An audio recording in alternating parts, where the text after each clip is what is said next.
kafir Mekah dan menghadapi ujian maha berat yang akan menentukan masa depan umat Islam di seluruh dunia. Tepat hari ini, 1436 tahun yang lalu, keimanan manusia Islam Mekah diuji dengan batasan logika yang saat itu di luar akal. Allah Subhanahu wa Ta'ala menyaring umat Islam terbaik, sahabat terbaik, krim de la krim untuk baginda Rasulullah Sallallahu Alaihi Wasallam.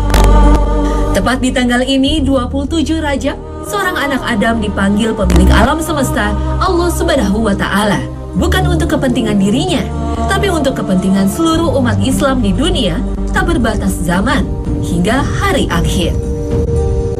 Di hari itu, satu-satunya surat yang turun ke Rasulullah tanpa perantara malaikat Jibril langsung dari Allah Subhanahu wa Ta'ala adalah Wasyamsi wa duhaha wal qamari idza talaha wan nahari idza jallaha wal laili idza yaghshaha والسماء وما بناها والأرض وما طحاها ونفس وما سواها فألهمها فجورها وتقواها قد أفلح من زكاها وقد خاب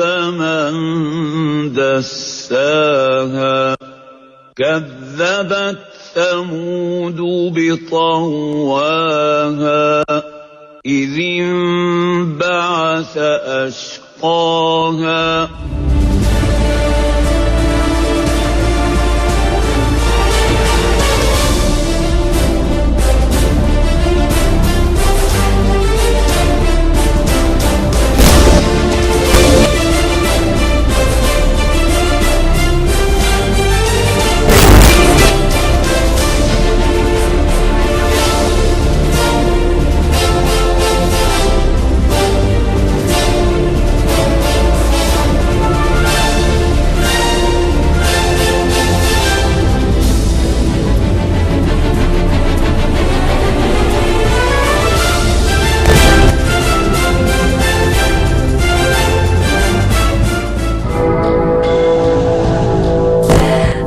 Assalamualaikum warahmatullahi wabarakatuh. Selamat pagi pemirsa Trans 7. Hasanah Ensiklopedia Islam Dunia pagi ini kembali hadir ke hadapan Anda untuk berbagi wawasan keislaman dan berwasiat dalam kebajikan. Bulan Rajab menjadi bulan istimewa bagi umat Islam karena sebagian meyakini pada tanggal 27 Rajab terjadi peristiwa Isra Mi'raj yang merupakan awal perintah sholat. Isra secara bahasa berasal dari kata saro, bermakna perjalanan di malam hari. Adapun secara istilah, Isra adalah perjalanan Rasulullah SAW bersama Jibril dari Mekah ke Baitul Maqdis, Palestina. Berdasarkan firman Allah, Maha Suci Allah yang telah memperjalankan hambanya pada suatu malam dari Al-Masjidil Haram ke Al-Masjidil Aqsa. Al-Quran Surat Al-Isra ayat 1. Sedangkan Mi'raj secara bahasa adalah suatu alat yang dipakai untuk naik. Adapun secara istilah, Mi'raj bermakna tangga khusus yang digunakan oleh Nabi SAW untuk naik dari bumi menuju ke atas langit. Seperti yang dijelaskan dalam surat An-Najm ayat 1 hingga 18. Banyak terdapat hadis sahih dengan berbagai riwayat yang menceritakan kisah Isra Mi'raj ini. Syekh Al-Albani rahimahullah dalam kitabnya Al-Isra wal Mi'raj menyebutkan 16 sahabat yang meriwayatkan kisah ini. Antara lain Anas bin Malik, Abu Zar, Malik bin Sya'sya'ah, Ibnu Abbas, Jabir, Abu Hurairah, Ibnu Umar, Ibnu Mas'ud, Ali dan Umar radhiyallahu anhum ajmain. Mari kita simak hadis sahih riwayat Muslim dari Anas bin Malik radhiyallahu anhu bahwa Rasulullah SAW bersabda, "Didatangkan kepadaku burak, yaitu hewan putih yang panjang, lebih besar dari keledai dan lebih kecil dari bakhal. Dia meletakkan telapak kakinya di ujung pandangannya. Maka saya pun menungganginya sampai tiba di Baitul Maqdis. Lalu saya mengikatnya di tempat yang digunakan untuk mengikat tunggangan para nabi. Kemudian saya masuk ke masjid dan sholat 2 rakaat, kemudian keluar. Kemudian datang kepadaku Jibril alaihissalam dengan membawa bejana berisi khamar dan bejana berisi air susu. Aku memilih bejana yang berisi air susu. Jibril kemudian berkata, "Engkau telah memilih yang sesuai fitrah." Dalam hadis yang panjang ini, Rasulullah bersama Jibril menuju Sidratul Muntaha. Dari langit pertama hingga langit ke-7, Rasulullah bertemu dengan para nabi, mulai dari Nabi Adam, Nabi Isa, Nabi Musa, hingga Nabi Ibrahim. Setelah bertemu dengan Allah Azza wa Jalla, Allah mewajibkan 50 salat sehari semalam. Rasulullah kembali ke hadapan Allah untuk meminta keringanan. Setelah dikurangi 5 salat, Rasulullah kembali meminta keringanan, hingga salat berjumlah 5 waktu seperti yang diwajibkan kepada umat Islam saat ini.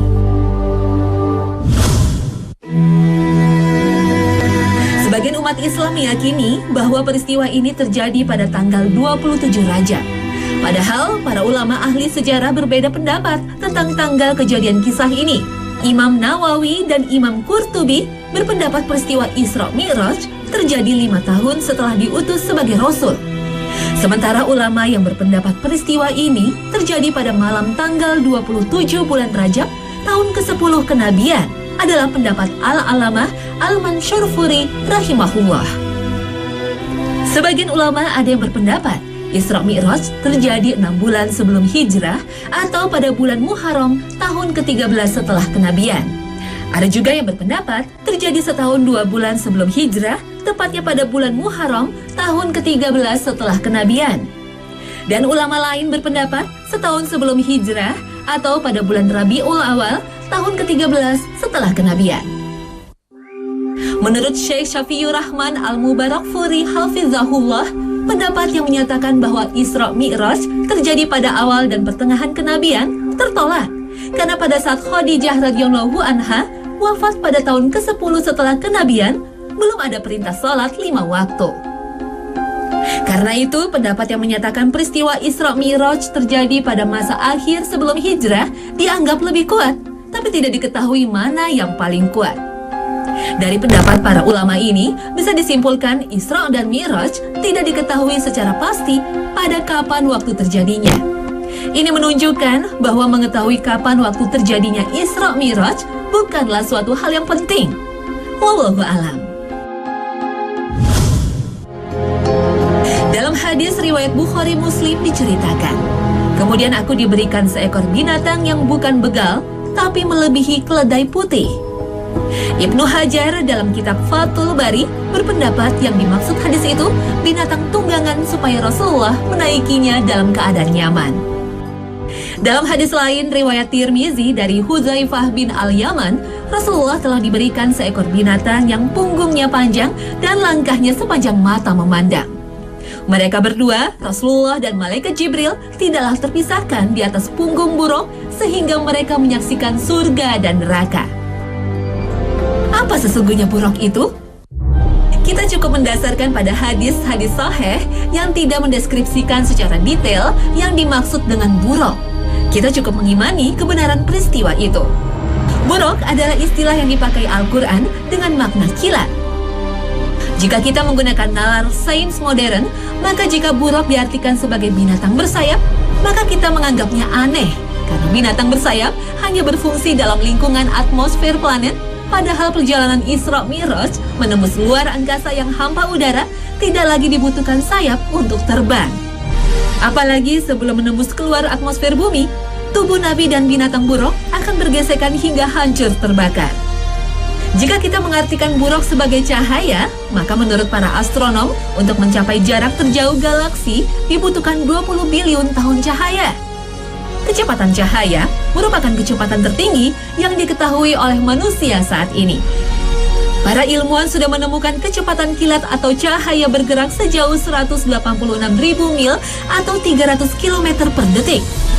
Jika jarak bumi dan matahari sekitar 93 juta mil, maka bisa ditempuh oleh cahaya dalam waktu 8 menit. Bila ditinjau dari kacamata sains, perjalanan Isra Mi'raj Rasulullah SAW sebenarnya berkaitan dengan cahaya. Perjalanan Nabi Muhammad bersama malaikat Jibril yang Allah Subhanahu wa Ta'ala ciptakan dari cahaya, sebagaimana ditegaskan dalam hadis yang diriwayatkan Imam Muslim. Allah menciptakan malaikat dari cahaya, menciptakan jin dari nyala api, dan menciptakan Adam dari apa yang telah disifatkan, dijelaskan kepada kalian. Seorang pakar astrofisika dari Mesir, Dr. Mansur Hasab El-Nabi, berusaha mengkaitkan surat As-Sajadah ayat 5 dengan laju percepatan cahaya untuk bisa memahami peristiwa Isra Mi'raj. Dia mengatur urusan dari langit ke bumi, kemudian urusan itu naik kepadanya dalam satu hari yang kadarnya adalah 1000 tahun menurut perhitunganmu. Al-Quran Surat As-Sajadah ayat 5. Dan hasilnya kecepatan malaikat dalam surat As-Sajadah ayat 5 yaitu satu hari adalah 1000 tahun, sebanding dengan kecepatan cahaya 300.000 km per detik.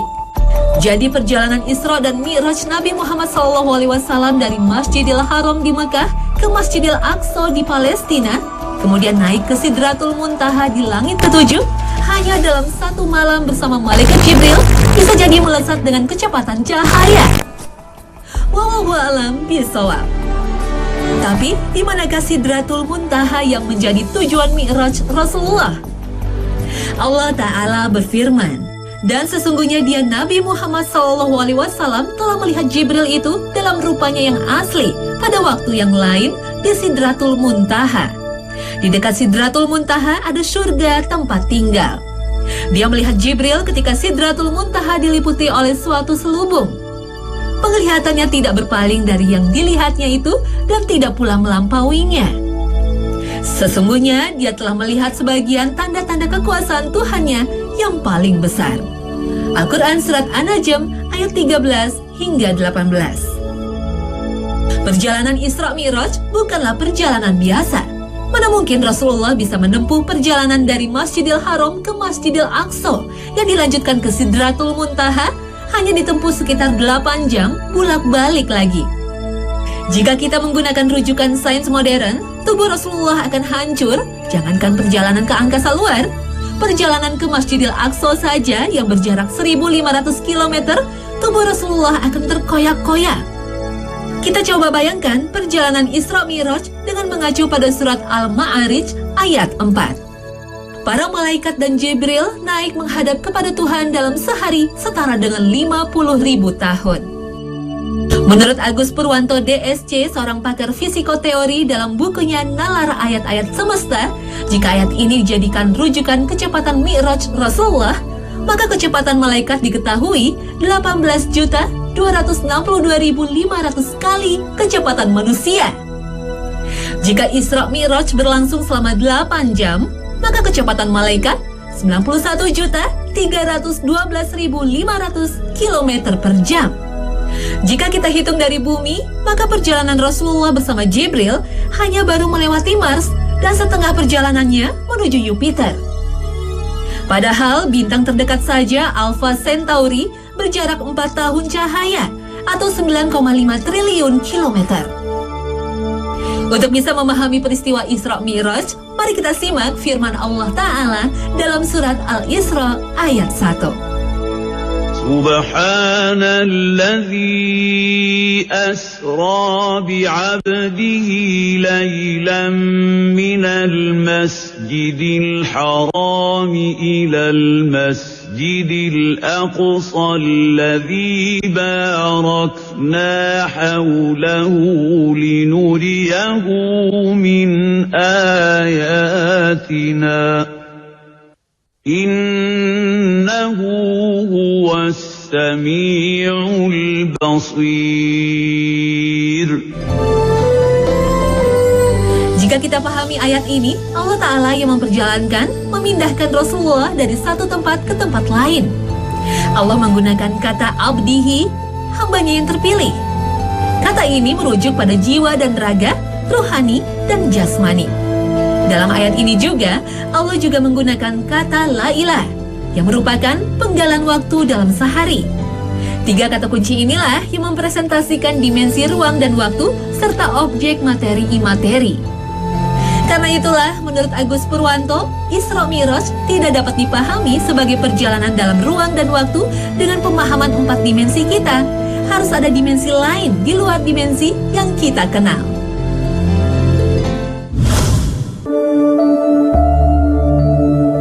Berita-berita yang datang dalam kisah Isra Mi'raj seperti sampainya beliau ke Baitul Maqdis, kemudian berjumpa dengan para nabi dan sholat mengimami mereka, serta berita-berita lain yang terdapat dalam hadis-hadis yang sahih merupakan perkara gaib.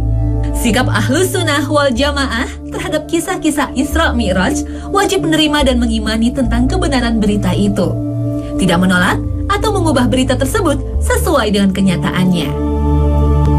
Kewajiban kita adalah beriman sesuai dengan berita yang datang terhadap seluruh perkara-perkara gaib yang Allah Ta'ala kabarkan kepada kita atau dikabarkan oleh Rasulullah SAW. Hendaknya kita meneladani sifat para sahabat radhiyallahu anhum terhadap berita dari Allah dan Rasul-Nya. Dikisahkan dalam sebuah riwayat bahwa setelah peristiwa Isra Mi'raj, orang-orang musyrikin datang menemui Abu Bakar alaihissalam Siddiq radhiyallahu anhum. Mereka mengatakan, "Lihatlah apa yang telah diucapkan temanmu, yakni Muhammad SAW." Abu Bakar berkata, "Apa yang beliau ucapkan?" Orang-orang musyrik berkata, "Dia menyangka bahwasannya dia telah pergi ke Baitul Maqdis dan kemudian dinaikkan ke langit, dan peristiwa tersebut hanya berlangsung 1 malam." Abu Bakar berkata, "Jika memang beliau yang mengucapkan, maka sungguh berita tersebut benar sesuai yang beliau ucapkan, karena sesungguhnya beliau adalah orang yang jujur." Orang-orang musyrik kembali bertanya, "Mengapa demikian?" Abu Bakar menjawab, "Aku membenarkan seandainya berita tersebut lebih dari yang kalian kabarkan. Aku membenarkan berita langit yang turun kepada beliau. Bagaimana mungkin aku tidak membenarkan beliau tentang perjalanan ke Baitul Maqdis ini?" Hadis diriwayatkan oleh Imam Hakim dalam Al-Mustadrak dari Aisyah radhiyallahu anha. Perhatikan bagaimana sikap Abu Bakar radhiyallahu anhum terhadap berita yang datang dari Nabi SAW. Beliau langsung membenarkan dan mempercayai berita tersebut. Beliau tidak banyak bertanya, meskipun peristiwa tersebut mustahil dilakukan dengan teknologi pada saat itu.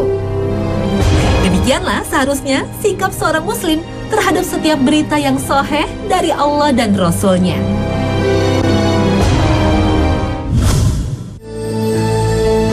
Rasulullah sebelum Mi'raj lebih dulu mampir ke Baitul Maqdis. Apa hikmah di balik peristiwa ini? Perjalanan Isra di bumi dari Mekah ke Baitul Maqdis lebih memperkuat hujah bagi orang-orang musyrik. Jika beliau langsung Mi'raj ke langit, seandainya ditanya oleh orang-orang musyrik, maka beliau tidak mempunyai alasan yang memperkuat kisah perjalanan yang beliau alami. Oleh karena itu, ketika orang-orang musyrik datang dan bertanya kepada beliau, beliau menceritakan tentang kafilah yang beliau temui selama perjalanan Isra. Tatkala kafilah tersebut pulang dan orang-orang musyrik bertanya kepada mereka, orang-orang musyrik baru mengetahui benarlah apa yang disampaikan oleh Nabi SAW. Hikmah lainnya untuk menampakkan hubungan antara Mekah dan Baitul Maqdis yang keduanya merupakan kiblat kaum muslimin. Tidaklah pengikut para nabi menghadapkan wajah mereka untuk beribadah, kecuali ke Baitul Maqdis dan Makkah Al-Mukarramah. Sekaligus ini menunjukkan keutamaan beliau melihat kedua kiblat dalam 1 malam. Kisah yang agung ini syarat akan banyak faedah. Kisah Isra Mi'raj termasuk tanda-tanda kebesaran dan kekuasaan Allah Azza wa Jalla. Peristiwa ini juga menunjukkan keutamaan Nabi Muhammad SAW di atas seluruh Nabi dan Rasul alaihimus sholatul wassalam. Peristiwa yang agung ini menunjukkan keimanan para sahabat radhiyallahu anhum. Mereka meyakini kebenaran berita tentang kisah ini tidak seperti yang dilakukan oleh orang-orang kafir Quraisy. Isra dan Mi'raj terjadi dengan jasad dan ruh beliau dalam keadaan terjaga. Ini adalah pendapat jumhur atau kebanyakan ulama, muhaddisin, dan fuqaha, serta inilah pendapat yang paling kuat di kalangan para ulama Ahlus Sunnah. Imam Ibnu Qudamah rahimahullah berkata dalam Lum'atul I'tiqad, beliau mengalaminya dalam keadaan terjaga, bukan dalam keadaan tidur, karena kafir Quraisy mengingkari dan sombong terhadapnya peristiwa itu. Padahal mereka tidak mengingkari mimpi. Peristiwa ini juga merupakan pengakuan akan ketinggian Allah Ta'ala dengan ketinggian zatnya dengan sebenar-benarnya sesuai dengan keagungan Allah, yakni Allah tinggi berada di atas langit ketujuh, di atas arsy-Nya. Ini merupakan akidah kaum muslimin seluruhnya dari dahulu hingga sekarang. Umat Islam diwajibkan untuk mengimani perkara-perkara gaib yang disebutkan dalam hadis yang berkaitan dengan Isra Mi'raj, seperti tentang Buraq, para malaikat penjaga langit, adanya pintu-pintu langit, Baitul Ma'mur, Sidratul Muntaha, beserta sifat-sifatnya. Yang terpenting, barang siapa yang mengingkari Isra, maka dia telah kafir, karena dia berarti menganggap Allah berdusta. Barang siapa yang mengingkari Mi'raj, maka tidak dikafirkan kecuali setelah ditegakkan padanya hujah serta dijelaskan padanya kebenaran. Isra Mi'raj sejatinya adalah sebuah momentum dan peristiwa yang melahirkan produk keimanan dan sholat. Sebagai umat Islam yang taat, jatuhkan pilihan kita untuk meningkatkan keimanan dengan sholat dan sabar. Besarkan nilai iman kita, tingkatkan kualitas sholat kita, bahwa 14 abad yang lalu Rasulullah mempertaruhkan segalanya demi kita, umat akhir zaman.